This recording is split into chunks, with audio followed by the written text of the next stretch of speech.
Kryeministri shqiptar Edi Rama ishte i ftuar special i presidentit turk Recep Tayyip Erdogan në inaugurimin e urës Osman Gazi, e 4-ta në botë për ngjatësia e saj dhe mënyra e ndërtimit të llojit ure varur. Ka qenë vetë presidenti turk që ka drejtuar makinën e protokollit nëpër urën që lidh Stambollin me Izmirin dhe pasagjeri i parë ishte miku nga Shqipëria Edi Rama. Në pamjet e publikuara në faqen e zyrës së presidentit të Turqisë të xhiruara brenda makinës, zhvillohet edhe një bisedë e çliruar mes numrit 1 të Turqisë dhe kreut të ekzekutivit shqiptar.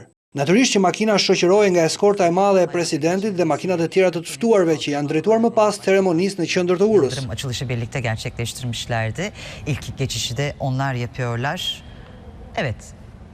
Köprünün ortasına gelindiğinde Cumhurbaşkanı Recep Tayyip Erdoğan'ın... Kur kanë zbritur nga makina, Erdogan dhe Rama kanë ndjekur edhe një spektakël me motora mbi urën e gjatë gati 3 kilometra dhe janë shkëmbyer edhe dhuratat e rastit. Në ceremoninë e inaugurimit natyrisht ka folur presidenti turk që nuk ka lënë pa përmendur aktin e fundit terrorist në Stamboll, duke paralajmëruar një dorë të fortë kundër çdo organizate që qëndron pas tij.